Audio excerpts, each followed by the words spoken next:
Heinrich Hartmann Wirz, better known as Henry Wirz, was a Swiss-born Confederate officer in the American Civil War. He is best known for his command of Camp Sumter, the Confederate prisoner of war camp near Andersonville, Georgia. He was tried and executed after the war for conspiracy and murder relating to his command of the camp.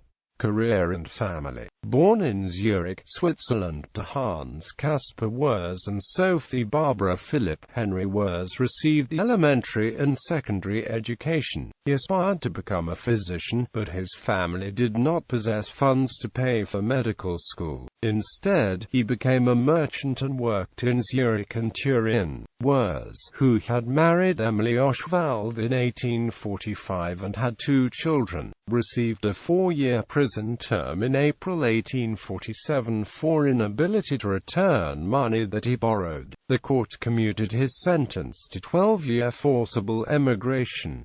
His wife refused to emigrate and obtained a divorce in 1853. In 1848, Wirz went to Russia and the next year to the United States, where he found employment in a factory in Lawrence, Massachusetts. After 5 years he moved to Hopkinsville, Kentucky, and worked as a doctor's assistant. He tried to establish his own homeopathic medicine practice in Cadus, Kentucky, and also worked as superintendent of a water cure clinic in Northampton, Massachusetts. In 1854 he married a Methodist widow named Elizabeth Wolfe, who stayed by his side to the end of his life. Along with her 2 daughters, they moved to Louisiana, where his wife in 1855 gave birth to their daughter Cora. In Louisiana, Wirz worked for Levin Marshall as a plantation overseer and physician. By 1861 he had successfully navigated his transition to a new life in America. Civil War. Wirz enlisted as a private in Company A, 4th Battalion of the Louisiana Volunteers of the Confederate Army in May 1861.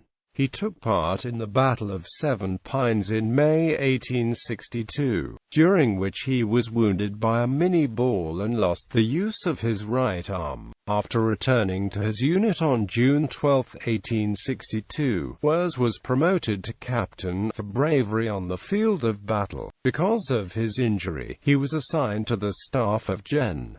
John H. Winder, who was in charge of Confederate power camps. Confederate President Jefferson Davis made Captain Wirz a special minister and sent him to Europe carrying secret dispatches to Confederate commissioners James Mason in England and John Slidell in France.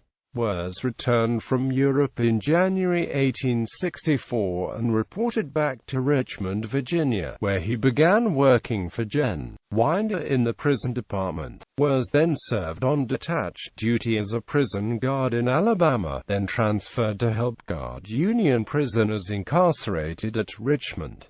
Camp Sumter. In February 1864 the Confederate government established Camp Sumter, a large military prison in Georgia near the small railroad depot of Anderson, to house Union prisoners of war. In April 1864 Wirz took command of Camp Sumter, where he remained for over a year. Shortly before the end of the war, Wirz was promoted to the rank of major. Though wooden barracks were originally planned, the Confederates incarcerated the prisoners in a vast, rectangular, open-air stockade originally encompassing 16-half an acre, which had been intended as only a temporary prison pending exchanges of prisoners with the North. The prisoners gave this place the name Andersonville. The prison suffered an extreme lack of food, tools and medical supplies, severe overcrowding, poor sanitary conditions and a lack of potable water. Wirz recognized that the conditions were inadequate and petitioned his superiors to provide more support. This was denied. In July 1864 he sent 5 prisoners to the Union with a petition written by the inmates asking asking the government to negotiate the release.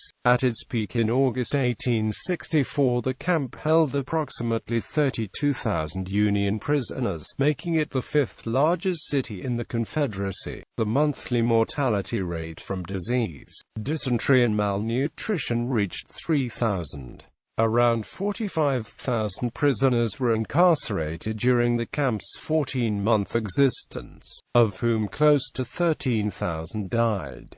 Trial and execution. Wirz was arrested by a contingent of U.S. cavalry in May 1865, taken by rail to Washington, D.C., and held in the old Capitol Prison, where the federal government intended to place him on trial for conspiring to impair the lives of Union prisoners of war. A military tribunal was convened with Marge. Gen. Lew Wallace presiding.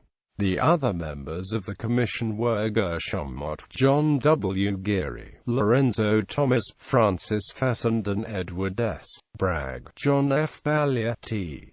Alcock and John H. Stibbs. Norton P. Chipman served as prosecutor. The military tribunal took place between August 23 and October 18, 1865, held in the Court of Federal Claims, dominating the front pages of newspapers across the United States. The court heard the testimony of former inmates, ex-Confederate officers and even residents of nearby Andersonville. Among those giving testimony was Father Peter Whelan, a Catholic priest who worked with the inmates who testified on Wirz's behalf. Also among those called to testify was Robert E. Lee. According to Fitzhugh Lee in his biography of his uncle, knew the captain had done all that was possible with the resources at his disposal. Subsistence for them had been most difficult to procure. Their exchange for an equal number of Southerners had been refused, while the federal blockade kept out medical supplies.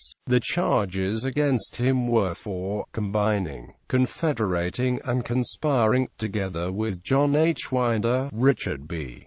Winder, Joseph White, W. S. Winder, R. Stevenson, and others unknown, to injure the health and destroy the lives of soldiers in the military service of the United States, and for murder in violation of the laws and customs of war. The 13 murders committed by Wirz personally were by revolver, by physically stomping and kicking the victim, and by confining prisoners in stocks, by beating a prisoner with a revolver, and by chaining prisoners together. All murders occurred in 1864. Wirz was also charged with ordering guards to fire on prisoners with muskets and to have dogs attack escaped prisoners. Wirz was found guilty of all charges except the murder in Specification 4. Some of the evidence was hearsay, but there was one witness whose testimony was particularly damning. His name was Felix de la Baume, and he claimed to be a descendant of the heroic Marquis de Lafayette.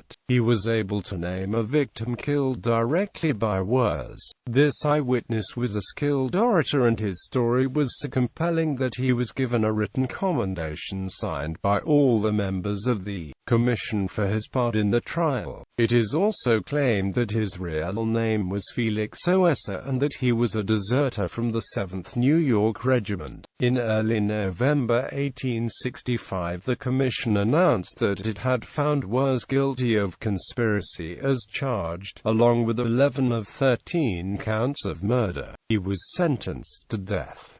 In a letter to U.S. President Andrew Johnson, Wirz asked for clemency, but the letter went unanswered. The night before his execution, Louis Shade was told that a high cabinet official wished to assure Wirz that if he would implicate Jefferson Davis in the atrocities committed at Andersonville, his sentence would be commuted.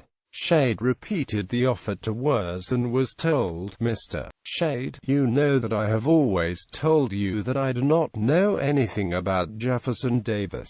He had no connection with me as to what was done at Andersonville. If I knew anything about him, I would not become a traitor against him or anybody else even to save my life."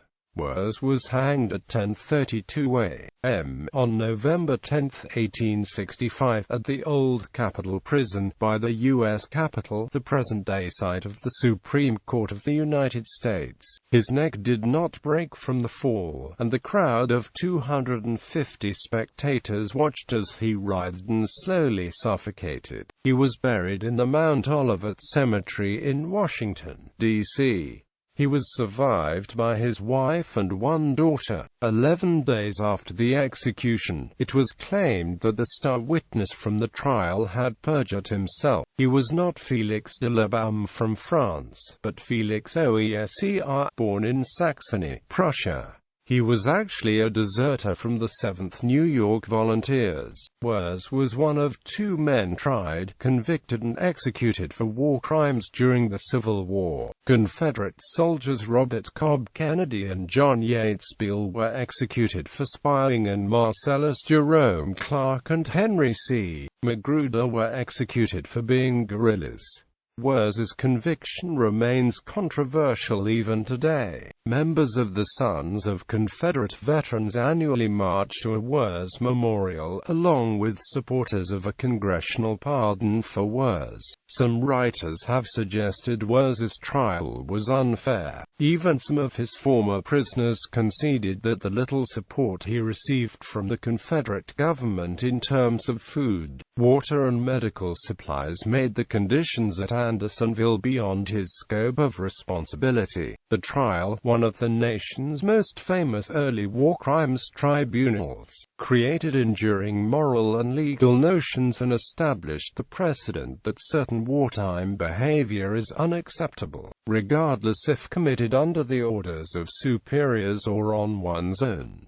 In a 1980 study, the historian Morgan D. Peoples refers to Wirz as a scapegoat in popular culture. In Saul Levitt's 1959 play The Andersonville Trial, Wirz was first played by Herbert Berghoff. When the play was recreated for an episode of PBS's 1970-71 season of Hollywood television theater, Wirz was portrayed by Richard Basehart. Wirz was portrayed by actor Jan Triska in the American film Andersonville.